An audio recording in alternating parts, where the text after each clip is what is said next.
6h30 à Abidjan et partout en Côte d'Ivoire. Bonjour à tous et merci de suivre RTI 1, la chaîne qui rassemble. Ce lundi 17 mars 2025, la Commission électorale indépendante CEI a procédé à la remise officielle de la liste électorale provisoire sur support numérique aux différents partis politiques. Une étape qui ouvre ainsi le début de la phase du contentieux. Et au cours de cette cérémonie, le président de la CEI a tenu à rassurer les acteurs politiques sur le bon déroulement du processus. Les précisions de Sidonie Davila.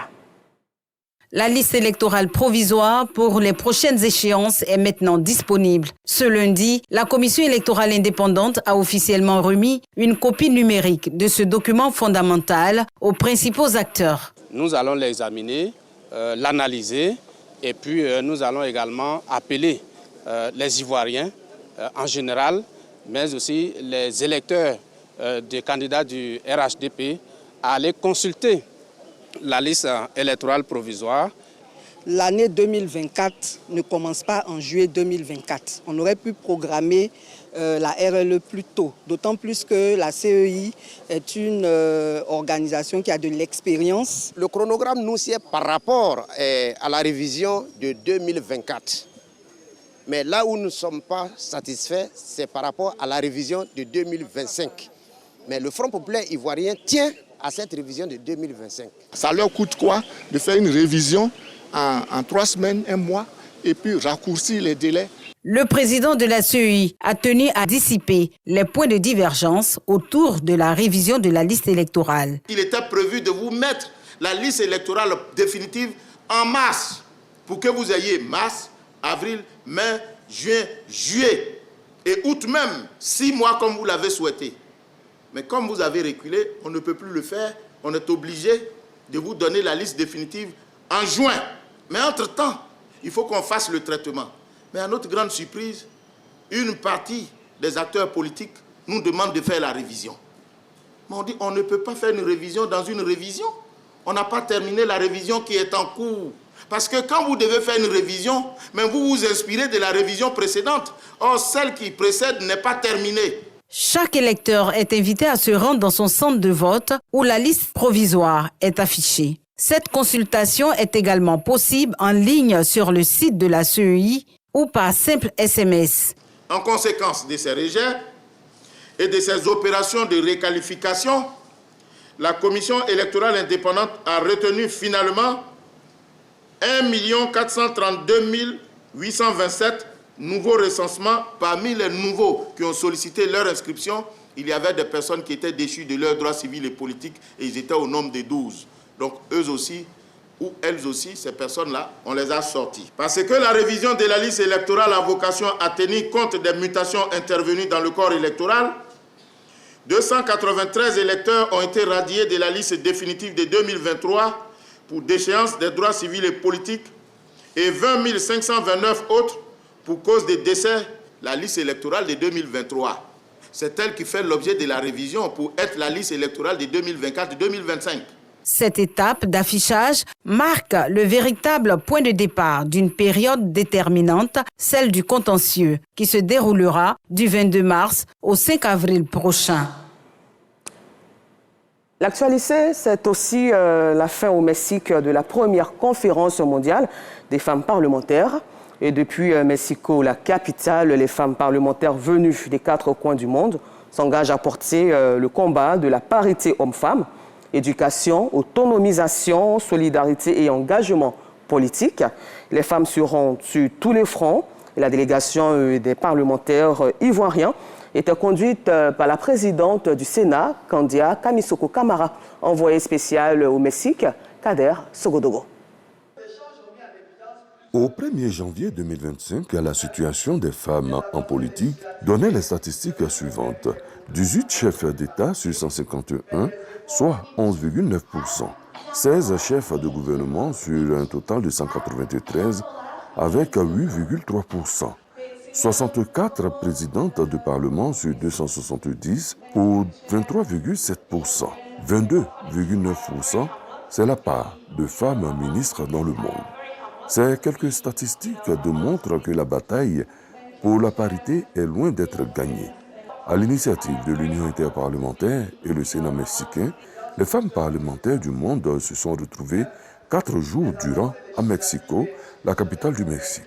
Une rencontre qui marque la mobilisation pour gagner la parité. À partir de ce que nous avons vécu ici, les femmes trouveront des alliés, des hommes comme nous, à les aider, à les encourager à s'engager dans la politique. La délégation ivoirienne n'était pas satisfaite de sa participation. Nous repartons de Mexico vraiment très enrichis. Des expériences ont été partagées, des leçons ont été tirées et nous-mêmes, nous avons eu l'honneur de présider un panel qui portait sur le leadership féminin. Il y a eu des partages d'expériences, mais surtout, l'engagement a été pris par toutes les femmes parlementaires que dans une action de solidarité, nous allons nous donner la main et faire en sorte que la parité soit vécue partout. La conférence a révélé des nouvelles formes de violence basées sur le genre à travers Internet et autres nouvelles technologies. 1995-2025, 30 années de lutte pour la parité. La bataille continue de Béguine à Mexico. Et retour en Côte d'Ivoire où dans un autre registre créé un cadre d'échange entre les praticiens du renseignement afin de contribuer au renforcement des dispositifs nationaux dans le cadre de la lutte contre le terrorisme. L'objectif majeur de la session de renforcement de capacité des professionnels de ce secteur issus de plusieurs pays de l'Afrique de l'Ouest. Et ils sont en Côte d'Ivoire pour 3 jours de formation à l'Académie internationale de lutte contre le terrorisme de Jacquesville. Et c'est une initiative de l'ONG Cojinta soutenue par l'Union européenne avec l'appui institutionnel du gouvernement ivoirien.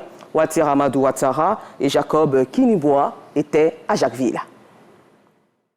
Unir leurs forces et stratégies dans la lutte contre le terrorisme, c'est tout le sens de cette session d'échange qui permettra de retenir et partager les bonnes pratiques. Les bénéficiaires sont des praticiens du renseignement des pays de l'Afrique de l'Ouest. Ils répondent ainsi à l'invitation de l'ONG Cogenta. Le projet Sécunor 2, au travers de cet atelier, contribue à appuyer les efforts du Croate en mettant en évidence les bonnes pratiques en matière de renseignement et nous rappelle l'impérieuse nécessité d'approfondir la collaboration entre les États à des fins de complémentarité en vue de venir à bout du terrorisme. Cette rencontre est également possible grâce à l'appui de l'Union européenne. Sécunor 2, ce projet mis en œuvre par Cogenta et financé par l'Union européenne à hauteur de plus de 2,5 milliards de francs CFA. Sécunor 2 accompagne la montée en puissance des forces de défense et sécurité intérieure dans la zone opérationnelle Nord, tout en contribuant à l'amélioration du lien de confiance entre l'État et la population. Au nom du ministre d'État, ministre de la Défense, le général de brigade Ousmane Dio, directeur du Centre de renseignement opérationnel antiterroriste croate, assure que le gouvernement de Côte d'Ivoire est partie prenante de toute action visant à annihiler les velléités djihadistes. Pour nous, cet écosystème du renseignement basé sur le réseautage sous-régional et incluant un compédium de bonnes pratiques tant au niveau du renseignement technique que humain peut constituer une réponse pertinente à l'équation de la menace terroriste. 3 jours durant, l'Académie internationale de lutte contre le terrorisme, AILCT de Jacquesville, sera le centre d'accueil pour le renforcement de capacités de ses experts en renseignement. Les acteurs du secteur de champignons comestibles réunis autour d'un séminaire de formation et de sensibilisation à la culture de ce végétal veulent le promouvoir et surtout multiplier les récoltes. La rencontre s'est tenue à Dabou, région des Grands Ponts. Objectif, faire connaître les avantages et les opportunités qu'offre la culture du champignon comestible et progresser vers la création de la filière champignon. Astou Touré. 200 personnes formées à la culture du champignon comestible à Dabou, une initiative de l'Association des myciculteurs de Côte d'Ivoire. Cette action vise à promouvoir ce secteur en pleine expansion. En consommant le champignon, on aide notre organisme à mieux se développer.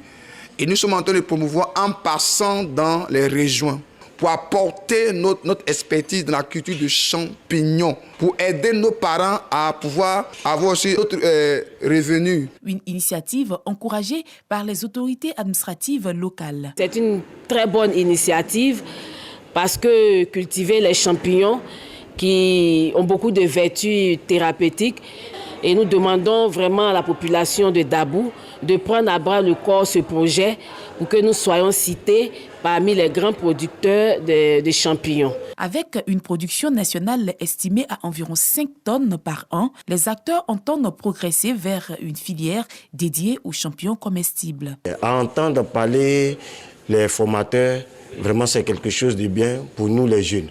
À la sortie d'ici, je vais m'intégrer pour que je puisse faire de cela ma passion, pour que dedans aussi, je sais que je peux m'en sortir.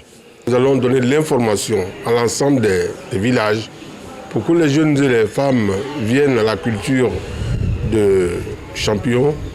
Le champignon, c'est également une culture autant que l'EVA. Il faut s'intéresser parce que ça donne de l'argent. Le kilo de champignons est à 2000 francs, le champignon frais, et le kilo de champignons séchés est à 30 000 francs. En dehors de ces vertus thérapeutiques, c'est une opportunité d'affaires pour ceux qui travaillent pour les sans-emploi. Avant Dabou, plusieurs autres villes ont bénéficié de cette formation, notamment Yamoussoukro et Abidjan. À la page religion, mois de piété et de générosité, le Ramadan est également le mois où le Coran fut révélé aux prophètes de l'islam. Outre donc la lecture et la méditation de ce livre saint, il est aussi recommandé en ce mois aux fidèles musulmans de chercher à comprendre le sens des versets qui le contiennent. À cet effet donc, plusieurs mosquées organisent des séances d'essai, de traduction et d'interprétation des versets du Coran. Imam Traoré vous plonge dans ce moment de spiritualité. À la mosquée Siaka Kone d'Abobo, ce genre de regroupement est quotidien depuis le début du Ramadan. Le Saint-Coran ouvert entre les mains, ses fidèles parcourent quelques passages de l'un des 114 chapitres du livre saint sous les auspices de leur guide religieux, Cheikh Ahmed Tidiane Diabaté. Dans le jargon islamique, ces séances d'enseignement sont appelées tafsir. Le tafsir, c'est l'essai de tradition du Coran. Le Coran a été révélé par la connaissance divine. Et la connaissance divine, personne ne peut la cerner. La moralité du prophète fut le Coran. Donc nous essayons de faire sortir cette moralité afin d'en voir un exemple à suivre. La moralité du prophète de l'islam, tout comme les lois divines à ne pas transgresser, pour tous ces sujets, comme bien d'autres, les séances de tafsir permettent aux fidèles de percer le mystère des versets, le Coran ayant été à l'origine révélé en arabe. Il y a certaines choses que nous faisions et lorsque on vient assister au tafsir et que l'imam nous dit que ce sont des interdictions d'Allah, nous prenons parfois de s'éloigner de ces choses-là. Quand on écoute, ça donne la foi et ça nous permet de savoir marcher ici-bas, puis nous comporter, savoir parler aussi. Nous restons connectés au Coran et nous essayons aussi de revivifier la lumière du Coran dans les cœurs du fidèle. Et au sortir du mois de Ramadan, ils doivent sortir avec un résultat qui est le résultat de la piété, qui fait de l'homme un exemple dans la société, une personne modèle aussi dans sa vie de tous les jours. Et c'est ce qui explique tous ces enseignements, tous ces tafsirs dans le mois de Ramadan. Pour rappel, c'est pendant le mois de Ramadan que le Saint-Coran a été révélé au prophète de l'islam, Mohammed. Hors de nos frontières au Niger, les droits humains et l'espace civique sont sous pression depuis le coup d'État du 26 juillet, conclut Amnesty International qui publie ce mardi 18 mars 2025 un rapport sur la situation dans le pays depuis le renversement du président Mohamed Bazoum et l'arrivée au pouvoir des militaires. L'organisation estime que les nouvelles autorités nigériennes n'ont pas tenu les engagements pris après le coup d'État. À quelques heures donc de l'ouverture prévue à Luanda, les pourparlers annoncés par la médiation angolaise ce mardi 18 mars, des doutes qui persistaient sur la participation des différentes parties se dissipent. L'AFC M23 a annulé sa participation. À cet effet, l'Union européenne a annoncé des sanctions ciblant 9 responsables du mouvement rebelle M23 et des officiers de l'armée rwandaise pour leur implication dans le conflit en République démocratique du Congo. Et puis terminons ce temps d'information au Moyen-Orient où les rebelles Houthis au Yémen ont dit ce mardi 18 mars avoir mené une troisième attaque en 48 heures contre le porte-avions américain Harry Truman en mer Rouge en réponse aux frappes américaines sur leur pays. Merci et bonne suite de programme sur RTI 1, la chaîne qui rassemble.